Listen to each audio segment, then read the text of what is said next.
Turks and Caicos, Bahamas, Trinidad and Tobago, Jamaica, Grenada, St. Kitts and Nevis, British Virgin Islands and Bermuda. The Jamaicans will start in lane number 4.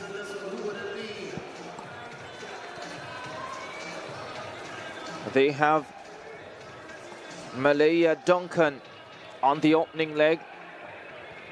St. Kitts and Nevis in 6 with Kimia Phipps starting off for them.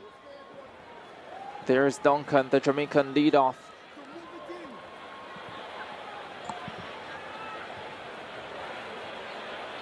Kylie Wallace starting things off for the Bahamas in lane number 2.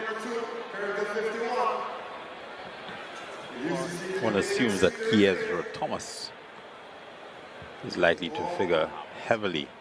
But of course, the team to beat will be Jamaica. Shira Stout will be the lead-off runner for the British Virgin Islands.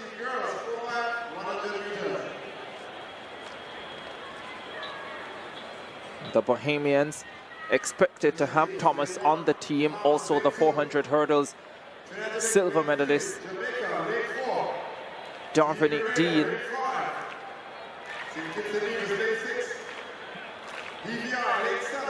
The Jamaicans do start favorites though.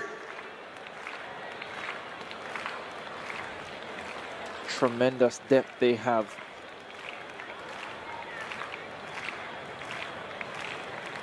Final of the 4x100 for under-17 girls. Turks and Caicos, Bahamas, Trinidad and Tobago, Jamaica, Grenada, St. Kitts and Nevis, British Virgin Islands and Bermuda.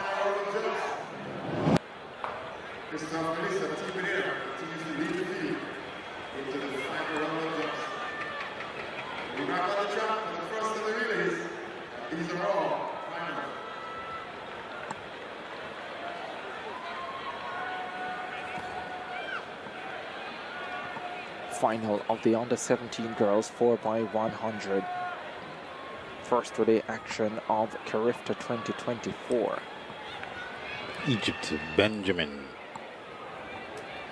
will lead off for Grenada.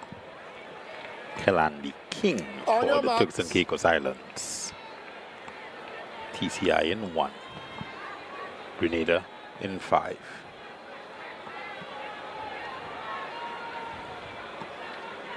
Has had a lot of running, Regis, at these championships so far. Let's see if she can put her team in a good position from the opening leg. Duncan for Jamaica in 4. Wallace for the Bahamas in 2. Set. Off they go. 4x100 final on the 17 girls. Fine start for Trinidad and Tobago. Duncan now responds for the Jamaicans. Duncan hands over first, and it's Jamaica in charge. Down the back straight away they go. The Bahamians responding now. Jamaica and Bahamas. Trinidad and Tobago with work to do. St. Kitts and Nevis going well in lane number 6. Natrice East on the 3rd leg for the Jamaicans. Looks superb in 200, qualifying earlier today. Here's the final change. It's Jamaica in front. They are well clear of the rest of the field. Pashana Lee Blake is it on anchor. The Bahamas coming forward with Thomas. They will be second. Jamaica with the gold medal. Bahamas silver, and Trinidad and Tobago with the 2024 CARIFTA Games Under-17 Girls 4x100m relay turned into a masterclass of youthful speed, precision, and authority, led, unsurprisingly, by the Jamaican squad. From the instant the starter's gun fired, it was obvious that Jamaica's mission was to defend their long-standing relay supremacy. Positioned in lane 4, Malaya Duncan exploded out of the blocks, igniting a sequence of flawlessly timed baton changes that locked the team into command mode from the outset.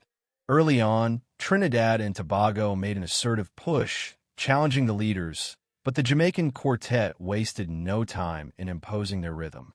Duncan's impeccable handoff set the tone, enabling her teammates to widen the margin with every stride. The Bahamas, fielding an equally talented lineup, tried to keep within striking distance, but Jamaica's cohesion and relentless speed proved too much to counter. By the third exchange, Natrice East, a standout in the 200m heats, produced an electrifying leg that stretched the gap to almost unreachable territory. The decisive moment came with the anchor handoff.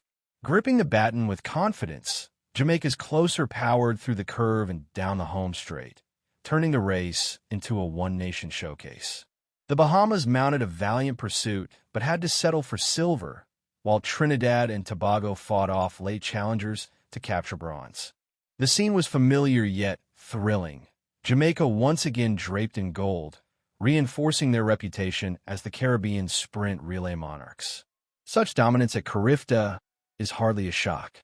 Jamaica's conveyor belt of sprint talent has long produced names etched into global track history. This victory was more than just another medal.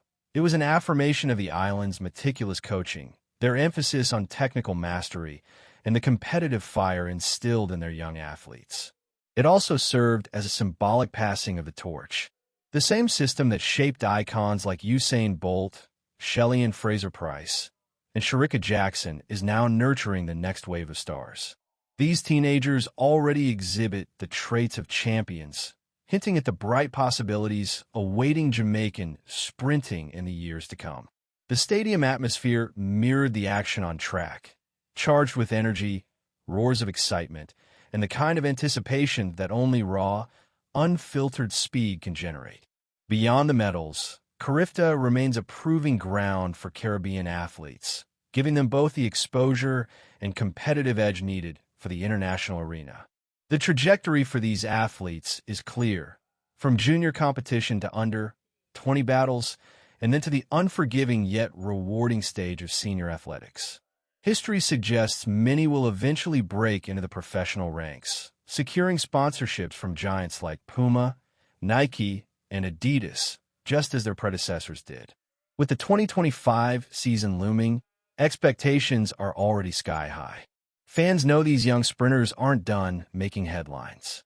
The under-17 4x100m relay win wasn't just a race.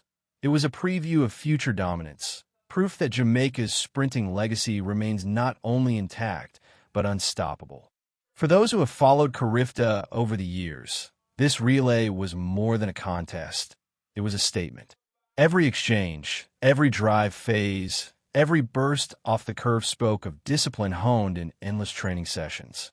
The young Jamaicans didn't just run. They embodied the island's sprinting soul. If this performance is any indication, the global stage should brace itself. These girls are only getting started, and the best is yet to come.